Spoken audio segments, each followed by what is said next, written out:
Man United 1, Rayo Vallecano 1, end of pre-season. Yeah. We'll talk about the game in a sec. How are we doing? How are we looking? How are we shaping up? Me or United? Yeah, you're looking all right. No, United. It's hard to tell in it's pre-season. Listen, there's been some improvements under Ten Hag, no question. What are they? We're better on the ball. We press. We look like a team. No matter who plays, we seem to have a system. Last season, we said over and over again, right? It didn't matter who played. We seem to play the same. Well, we do now, but at least it's a positive way. Last time it was just like negative. This time we're just seeing the same things, which is good. We're seeing pressing, like I said. Playing out from the back is good. Distribution's a lot better. So you've seen early signs of improvement? Yeah, but at the end of the day, like, you can't expect miracles. How long's he been in realistically? Like, people expecting him to turn water into wine in what, like 4 weeks? Yeah. Like, come on guys, give him a bit of a break. Like, I know we're living in like social media era where everyone wants everything now, but come on, like, the guy's been in the job like 2 months. Just like, calm down. He's doing a good job. Give him the tools and he'll do the job. And there's been them like kind of wake up calls or those kind of little things, like when you look at the second half against Aston Villa, off the boil. You look at yesterday against Atleti, good for 2025, then the game sort of drifted. Obviously it's wholesale changes today, but there are those little reminders, isn't it, that we're coming from a long way, and the patience needs to be there. A long way away, mate. And at the end of the day, like, you've got to look at it like we're struggling in the second half of games a lot. Yeah. You've got to remember when Klopp first came into Liverpool, Gassing similar out, things, right? Absolute similar things. Proper gassing out, like you are about. You know? Like, proper gassing out. First half, fine. Pressing. Second half, run out of energy. And you've got to look at the strength and depth as well. You mentioned the second half of the Villa game. When we took off the front three, who did we replace them with? Like Ahmad, Palesh. Is that a big thing for you? The depth just isn't there. It's massive, mate. Like, if you look, we play with the front three, right? So realistically, if you've got 3 people up front as a front three, we need realistically 6 people, right?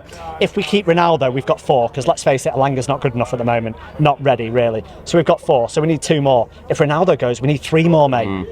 Like, we've got Martial, Sancho and Rashford. 2 of those are massive confidence players. So at the end of the day... Yeah, you're not really sure what they're going to do, They could come back, like, from Qatar or whatever, come January, February, and confidence fall off a cliff. What do we do then? Who have we got? Charlie McNeil? Like, what do we do? Like, play Ahmad up front, he's about 5'2". Like, realistically, what do we do? We've got no strength in depth. So, like, you can look at areas, we need a DM. Yeah, of course we need a DM. The whole world knows we need a DM. But we also need strength in depth up front, mate. It's a big issue. We scored 1 today, didn't score last game.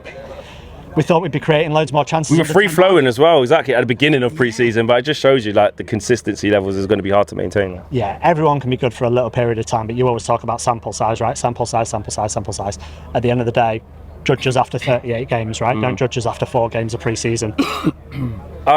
Signings, Martinez and Eriksen, and Malacia. Yeah. Because those are the only 3 we've actually got in the door. How are you assessing those 3? How have you seen Malacia over the course of the pre-season since he's been here? And obviously Eriksen, Martinez, we've had a closer look at last couple of days. Happy, to be honest. Like, Malacia, I didn't see a left back as a priority signing, right? Really at all. Like, I thought the areas we need to strengthen, you're looking at CDM, you're looking up top across the front 3 positions, centre back, right back. Didn't really see a left back. I thought like Sean might hold on to his spot. So I thought maybe we've signed him as competition for place. He looks like our starting left back. He looks like he's going to be the guy. It looks like he's going to start against Brighton. Especially because Shaw hasn't played. Shaw hasn't played. He's been ill, and it looks like it's going to be Malacia and Dalot, to be honest. So, like, I'm happy with that one. Martinez looked good today. I know we didn't see him for long. We saw him for 45 minutes. He looked good, man. He looked really good. Assured on the ball. Where he just cleaned that player out from nowhere. Like, absolutely love it. He doesn't play. Call him the butcher or whatever, but honestly, like, I hate lazy comparisons, right? So sometimes you'll see, oh, he's Argentinian, he's a left centre back. Oh, we'll just compare him to Rojo. Nothing like Rojo. Miles different on the ball. Might have the same attitude as him. Might be a walking red card, but he's not the same player, right? Stop thinking because he's a left centre back from Argentina. He's like Marcus Rojo. Is Wayne Rooney the same as Jermaine Defoe, the same as another English striker? No. Like, so stop making lazy comparisons.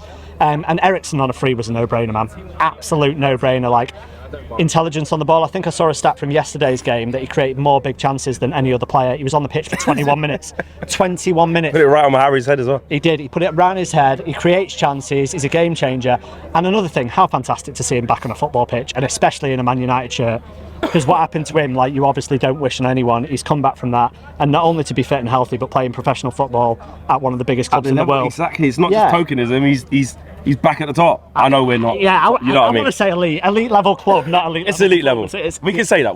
It's almost elite level. But yeah, at the end of the day, like, really happy to see Eriksen, Martinez, and Malacia. Would I like to see a few more? Yeah. Who? Well, okay. To finish off, who do we? What is it like? There's like 30 odd days left of the window. What are the must gets? Like, please get me that. Like, what is it? I know the De Jong thing's there because that's the obvious, but that could be your answer. But what do we have to get? Well, according to Faz and his sources, De Jong's not happening, man. Like, there's no way De Jong can He made his mind up 9 weeks ago. That was. He said it's not happening. He's hung his hat on that, basically.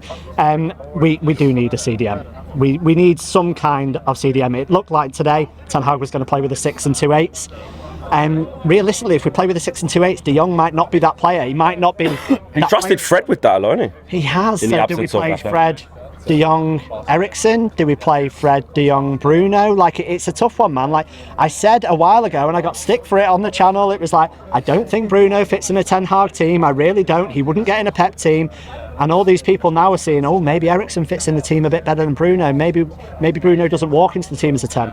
I'd love to see a forward as well. As I said, we need 2 or 3 realistically, but one. Anthony, 100 million. You having that? It's a lot of money, man. It's a lot of money. It's like we sent all our scouts to Ajax apparently and didn't send anywhere else in the world. Like, only players from Ajax exist. I'd like someone across the front line. Like, to be honest, you see Dybala's assist the other day. I would have taken him if he only want 100 a week. I'd have taken him, but yeah, Anthony and De Jong if the money's there. But who knows if it is. Big up, bro. Nice one. Cheers.